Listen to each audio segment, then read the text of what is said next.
ನಮಸ್ಕಾರ.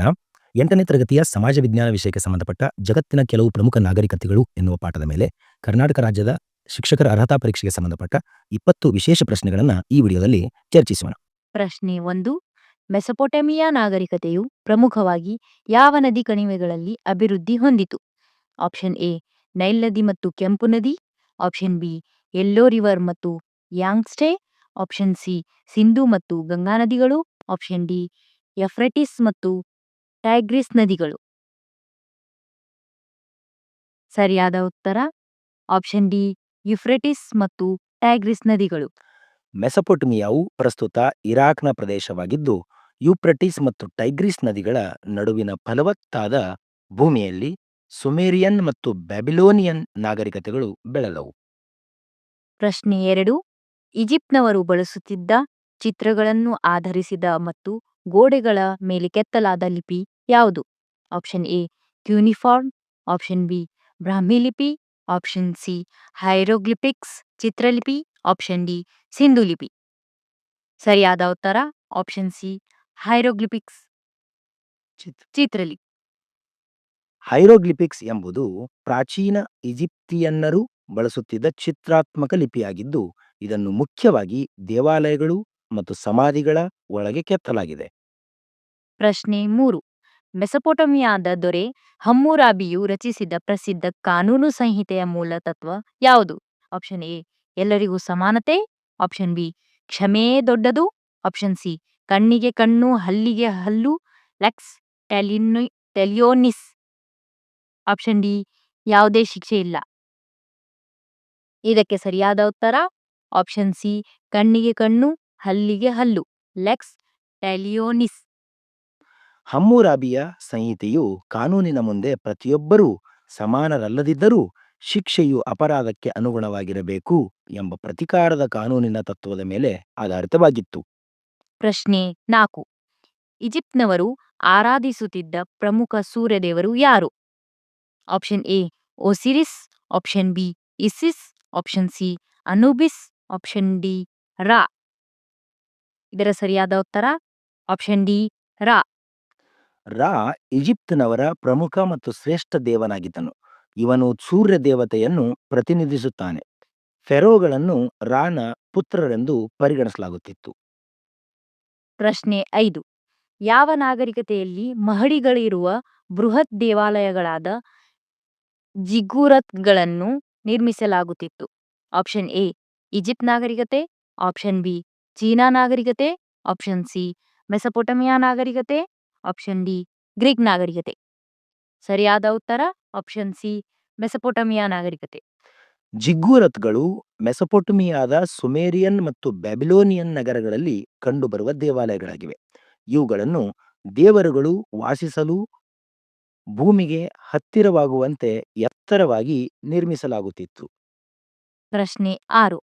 ಪ್ರಾಚೀನ ಈಜಿಪ್ಟ್ನವರು ಫೇರೋಗಳ ಮರಣಾನಂತರದ ಜೀವನಕ್ಕಾಗಿ ದೇಹಗಳನ್ನು ಸಂರಕ್ಷಿಸಲು ಬಳಸುತ್ತಿದ್ದ ವಿಧಾನ ಯಾವುದು? ಆಪ್ಷನ್ ಎ ದಹನ, ಆಪ್ಷನ್ ಬಿ ನೆಲದಲ್ಲಿ ಹೂಳುವುದು, ಆಪ್ಷನ್ ಸಿ ಮಮ್ಮೀಕರಣ ಮಮ್ಮಿಫಿಕೇಶನ್, ಆಪ್ಷನ್ ಡಿ ದ್ರವದಲ್ಲಿ ಇಡುವುದು. ಸರಿಯಾದ ಉತ್ತರ ಆಪ್ಷನ್ ಸಿ ಮಮ್ಮೀಕರಣ ಮಮ್ಮಿಫಿಕೇಶನ್. ಈಜಿಪ್ಟ್ನವರು ಸತ್ತ ನಂತರದ ಜೀವನವನ್ನು ನಂಬಿದ್ದರು. ಆತ್ಮವು ಮರಳಿ ಬರುವವರೆಗೆ ದೇಹವನ್ನು ಸಂರಕ್ಷಿಸಲು ಮಮ್ಮೀಕರಣ ಅಂದರೆ ಮಮ್ಮಿಫಿಕೇಶನ್ ಎಂಬ ಪ್ರಕ್ರಿಯೆಯನ್ನ ಬಳಸುತ್ತಿದ್ದರು. ಪ್ರಶ್ನೆ 7. ಈ ಕೆಳಗಿನ ಯಾವ ಪ್ರಾಚೀನ ನಾಗರಿಕತೆಯು ಕಾಗದ ಮತ್ತು ರೇಷ್ಮೆ ಉತ್ಪಾದನೆಗೆ ಹೆಸರುವಾಸಿಯಾಗಿದೆ? Option A Babylonian, option B Egypt, option C Harappa, option D China. ಸರಿಯಾದ ಉತ್ತರ ಆಪ್ಷನ್ ಡಿ ಚೀನಾ. ಚೀನಾದವರು ಮೊಟ್ಟಮೊದಲಿಗೆ ಮಲ್ಬರಿ ರೇಷ್ಮೆ ಹುಳುವಿನಿಂದ ರೇಷ್ಮೆಯನ್ನು ತಯಾರಿಸಿದರು ಮತ್ತು ಕಾಗದವನ್ನು ಕಂಡುಹಿಡಿದರು. ಈ ಎರಡು ಅನ್ವೇಷಣೆಗಳು ಜಗತ್ತಿನ ವಾಣಿಜ್ಯ ಮತ್ತು ಸಂಸ್ಕೃತಿಗೆ ಪ್ರಮುಖ ಕೊಡುಗೆಗಳಾಗಿವೆ. ಪ್ರಶ್ನೆ 8. ಗ್ರೀಕ್ ನಾಗರಿಕತೆಯ ಪ್ರಮುಖ ಕೇಂದ್ರಗಳಾದ ಅಥೆನ್ಸ್ ಮತ್ತು ಸ್ಪಾರ್ಟಾಗಳನ್ನು ಒಟ್ಟಾಗಿ ಏನೆಂದು ಕರೆಯುತ್ತಿದ್ದರು? ಆಪ್ಷನ್ ಎ ಗ್ರೀಕ್ ಸಾಮ್ರಾಜ್ಯ, ಆಪ್ಷನ್ ಬಿ ಪ್ರಾಂತ್ಯಗಳು, ಆಪ್ಷನ್ ಸಿ ನಗರ ರಾಜ್ಯಗಳು ಸಿಟಿ ಸ್ಟೇಟ್ಸ್, ಆಪ್ಷನ್ ಡಿ ಗಣರಾಜ್ಯಗಳು. ಸರಿಯಾದ ಉತ್ತರ ಆಪ್ಷನ್ ಸಿ ನಗರ ರಾಜ್ಯಗಳು ಸಿಟಿ ಸ್ಟೇಟ್ಸ್. ಪ್ರಾಚೀನ ಗ್ರೀಸ್ನಲ್ಲಿ ಪ್ರತಿಯೊಂದು ಪಟ್ಟಣವು ಸುತ್ತಮುತ್ತಲಿನ ಭೂಪ್ರದೇಶದೊಂದಿಗೆ ಸ್ವತಂತ್ರ ನಗರ ರಾಜ್ಯವಾಗಿ ಪೊಲೀಸ್ ಕಾರ್ಯನಿರ್ವಹಿಸುತ್ತಿತ್ತು. ಅಥೆನ್ಸ್ ಮತ್ತು ಸ್ಪಾರ್ಟಾ ಇವುಗಳಲ್ಲಿ ಪ್ರಮುಖವಾಗಿದ್ದವು. 9ನೇ ಪ್ರಶ್ನೆ. ರೋಮನ್ ನಾಗರಿಕತೆಯ ಪ್ರಸಿದ್ಧ ಕೊಡುಗೆಯಾದ ಪ್ಯಾಕ್ಸ್ ರೋಮಾನಾದ ಅರ್ಥವೇನು? ಆಪ್ಷನ್ ಎ ರೋಮನ್ ಕಾನೂನು ಸಂಹಿತೆ, ಆಪ್ಷನ್ ಬಿ ರೋಮನ್ ಮಿಲಿಟರಿ ಶಕ್ತಿ, ಆಪ್ಷನ್ ಸಿ ರೋಮನ್ ಶಾಂತಿ, ಆಪ್ಷನ್ ಡಿ ರೋಮನ್ ಕ್ರೀಡಾಂಗಣ. ಸರಿಯಾದ ಉತ್ತರ ಆಪ್ಷನ್ ಸಿ ರೋಮನ್ ಶಾಂತಿ, ರೋಮನ್ ಪೀಸ್. ಪ್ಯಾಕ್ಸ್ ರೋಮೋನಾ ಎಂದರೆ ರೋಮನ್ ಸಾಮ್ರಾಜ್ಯದಲ್ಲಿ ಕ್ರಿಸ್ತಪೂರ್ವ 27ರಿಂದ ಕ್ರಿಸ್ತಶಕ 180ರವರೆಗೆ ಇದ್ದ ಸುದೀರ್ಘ ಶಾಂತಿ ಮತ್ತು ಸುಸ್ಥಿರತೆಯ ಅವಧಿ. ಪ್ರಶ್ನೆ 10. ಪ್ರಾಚೀನ ಚೀನಾ ನಾಗರಿಕತೆಯ ಪ್ರಸಿದ್ಧ ಮತ್ತು ರಕ್ಷಣಾತ್ಮಕ ರಚನೆ ಯಾವುದು? ಆಪ್ಷನ್ ಎ ಪಿರಾಮಿಡ್ಗಳು, ಆಪ್ಷನ್ ಬಿ ಜಿಗುರತ್ಗಳು, ಆಪ್ಷನ್ ಸಿ ಟೆರಾಕೋಟಾ ಸೈನ್ಯ, ಆಪ್ಷನ್ ಡಿ ಮಹಾಚೀನಿ ಗೋಡೆ. ಸರಿಯಾದ ಉತ್ತರ ಆಪ್ಷನ್ ಡಿ ಮಹಾಚೀನಿ ಗೋಡೆ, ಗ್ರೇಟ್ ವಾಲ್ ಆಫ್ ಚೀನಾ. ಚೀನಾದ ಉತ್ತರ ಗಡಿಗಳನ್ನು ಮಂಗೋಲರ ದಾಳಿಯಿಂದ ರಕ್ಷಿಸಲು ಈ ಚೀನಾ ಮಹಾಚೀನಿ ಗೋಡೆಯನ್ನು ನಿರ್ಮಿಸಲಾಯಿತು.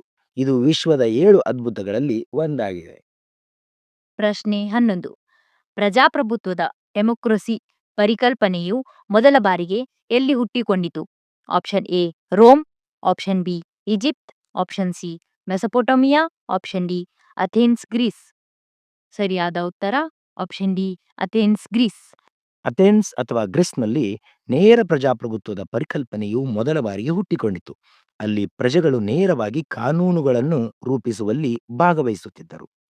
ಪ್ರಶ್ನೆ 12. ರೋಮನ್ ನಾಗರಿಕತೆಯ ಅತ್ಯುನ್ನತ ಕಾನೂನು ಮತ್ತು ನ್ಯಾಯದ ಪ್ರಮುಖ ಕೊಡುಗೆ ಏನೆಂದರೆ?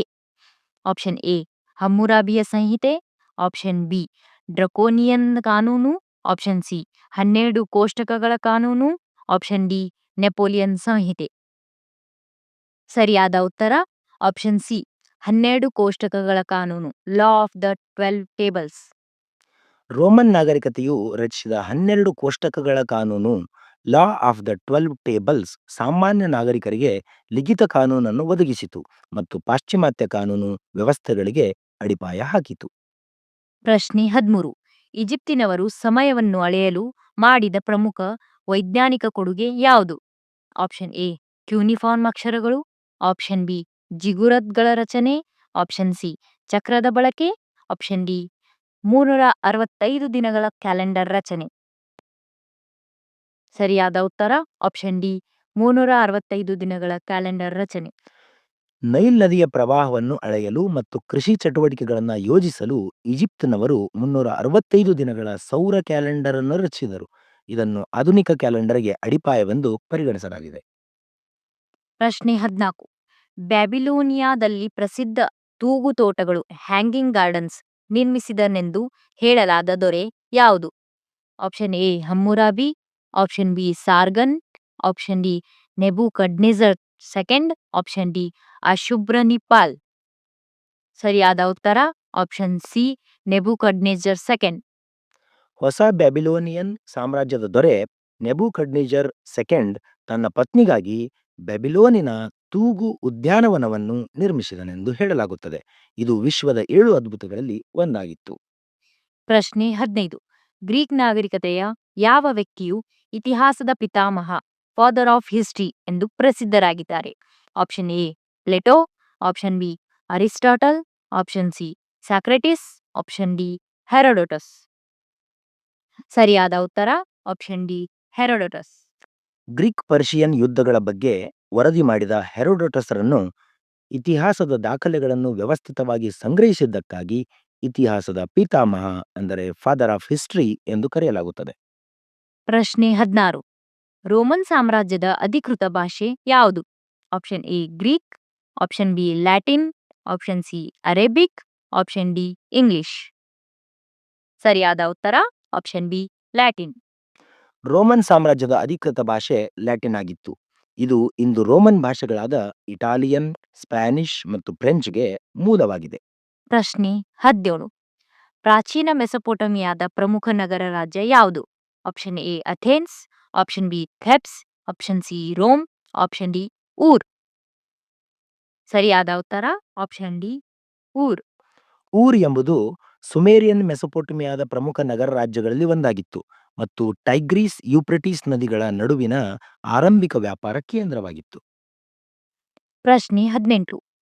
ಚೀನಾದಲ್ಲಿ ಸ್ವರ್ಗದ ಆಜ್ಞೆ ಮ್ಯಾಂಡೇಟ್ ಆಫ್ ಹೆವೆನ್ ಎಂಬ ತತ್ವವು ಏನನ್ನು ಸೂಚಿಸುತ್ತದೆ? ಆಪ್ಷನ್ ಎ ದೊರೆಗಳು ಕೇವಲ ಸ್ವರ್ಗದಿಂದ ಬಂದವರು. ಆಪ್ಷನ್ ಬಿ ದೊರೆಗಳು ಜನರಿಗಿಂತ ಮೇಲಾದವರು. ಆಪ್ಷನ್ ಸಿ ಒಳ್ಳೆಯ ಆಡಳಿತಗಾರನಿಗೆ ದೈವಿಕ ಹಕ್ಕಿದೆ ಆದರೆ ದುರ್ಬಲ ಆಡಳಿತಗಾರನನ್ನು ಬದಲಿಸಬಹುದು. ಆಪ್ಷನ್ ಡಿ ದೊರೆಯ ಆಜ್ಞೆಗಳು ಸ್ವರ್ಗದಿಂದ ಬಂದವು. ಸರಿಯಾದ ಉತ್ತರ ಆಪ್ಷನ್ ಸಿ ಒಳ್ಳೆಯ ಆಡಳಿತಗಾರನಿಗೆ ದೈವಿಕ ಹಕ್ಕಿದೆ ಆದರೆ ದುರ್ಬಲ ಆಡಳಿತಗಾರನನ್ನು ಬದಲಿಸಬಹುದು. ಸ್ವರ್ಗದ ಆಜ್ಞೆಯು ಚೀನಾದಲ್ಲಿ ಆಡಳಿತದ ಹಕ್ಕನ್ನು ದೈವಿಕವಾಗಿ ದೃಢೀಕರಿಸುತ್ತದೆ. ಆದರೆ ಆಡಳಿತಗಾರನು ದುರ್ಬಲನಾದರೆ ಅಥವಾ ಪ್ರಜೆಗಳಿಗೆ ತೊಂದರೆ ನೀಡಿದರೆ ಆ ಹಕ್ಕನ್ನು ಕಳೆದುಕೊಂಡು ರಾಜವಂಶವನ್ನು ಬದಲಿಸಬಹುದು ಎಂದು ಸೂಚಿಸುತ್ತದೆ. ಪ್ರಶ್ನೆ 19. ಈಜಿಪ್ತಿನ ಪಿರಾಮಿಡ್ಗಳು ಮತ್ತು ಗ್ರೀಕ್ ದೇವಾಲಯಗಳನ್ನು ಉದಾಹರಣೆಗೆ ಪಾರ್ಥೆನಾನ್ ನಿರ್ಮಿಸಲು ಯಾವ ಗಣಿತದ ಪರಿಕಲ್ಪನೆ ಮುಖ್ಯವಾಯಿತು? ಆಪ್ಷನ್ ಎ ಬೀಜಗಣಿತ. ಆಪ್ಷನ್ ಬಿ ರೇಖಾಗಣಿತ. ಆಪ್ಷನ್ ಸಿ ತ್ರಿಕೋನಮಿತಿ. ಆಪ್ಷನ್ ಡಿ ಕಲನಶಾಸ್ತ್ರ. ಸರಿಯಾದ ಉತ್ತರ ಆಪ್ಷನ್ ಬಿ ರೇಖಾಗಣಿತ ಜಿಯೋಮೆಟ್ರಿ. ವಾಸ್ತುಶಿಲ್ಪ ಮತ್ತು ಇಂಜಿನಿಯರಿಂಗ್ಗೆ ಆಧಾರವಾಗಿರುವ ರೇಖಾಗಣಿತವು ಪ್ರಾಚೀನ ನಾಗರಿಕತೆಗಳಲ್ಲಿ ಈಜಿಪ್ತಿಯನ್ನರು ಪಿರಮಿಡ್ಡುಗಳಿಗೆ, ಗ್ರೀಕರು ದೇವಾಲಯಗಳಿಗೆ ಪ್ರಮುಖವಾಗಿ ಪಟ್ಟಿತು. ಪ್ರಶ್ನೆ 20. ಕೊನೆಯ ಪ್ರಶ್ನೆ. ರೋಮನ್ ವಾಸ್ತುಶಿಲ್ಪದ ಒಂದು ಪ್ರಮುಖ ಅಂಶವಾಗಿದ್ದು ಬೃಹತ್ ಕಮಾನುಗಳನ್ನು ಆರ್ಕ್ಸ್ ಹೊಂದಿರುವ ಮತ್ತು ದೀರ್ಘಕಾಲ ಉಳಿದಿರುವ ರಚನೆಗಳು ಯಾವುವು? ಆಪ್ಷನ್ ಎ ಮಸೀದಿಗಳು. ಆಪ್ಷನ್ ಬಿ ಚೈತ್ಯಾಲಯಗಳು. ಆಪ್ಷನ್ ಸಿ ಕೊಳವೆ ಮಾರ್ಗಗಳು. ಆಪ್ಷನ್ ಡಿ ಸ್ತೂಪಗಳು. ಸರಿಯಾದ ಉತ್ತರ ಆಪ್ಷನ್ ಸಿ ಕೊಳವೆ ಮಾರ್ಗಗಳು ಅಕ್ವೆಡಕ್ಟ್ಸ್. ರೋಮನ್ ಇಂಜಿನಿಯರಿಂಗ್ನ ಒಂದು ಅದ್ಭುತ ಸಾಧನೆಯಾದ ಕೊಳವೆ ಮಾರ್ಗಗಳು ನಗರಗಳಿಗೆ ನೀರನ್ನು ಪೂರೈಸಲು ಬೃಹತ್ ಕಮಾನುಗಳ ರಚನೆಯನ್ನು ಬಳಸಿ ನಿರ್ಮಿಸಿದವು. ಈ ರೀತಿಯಾಗಿ ಕರ್ನಾಟಕ ರಾಜ್ಯದ ಶಿಕ್ಷಕರ ಅರ್ಹತಾ ಪರೀಕ್ಷೆಗಾಗಿ ನಾವು 20 ವಿಶೇಷ ಪ್ರಶ್ನೆಗಳನ್ನು ಜಗತ್ತಿನ ಕೆಲವು ಪ್ರಾಚೀನ ನಾಗರಿಕತೆಗಳು ಎಂಬ ಪಾಠದಿಂದ ಇಲ್ಲಿ ಚರ್ಚೆ ಮಾಡಿದ್ದೇವೆ. ತಾವೆಲ್ಲರೂ ಆಲಿಸಿದ್ದಕ್ಕೆ ಧನ್ಯವಾದಗಳು. ಧನ್ಯವಾದಗಳು.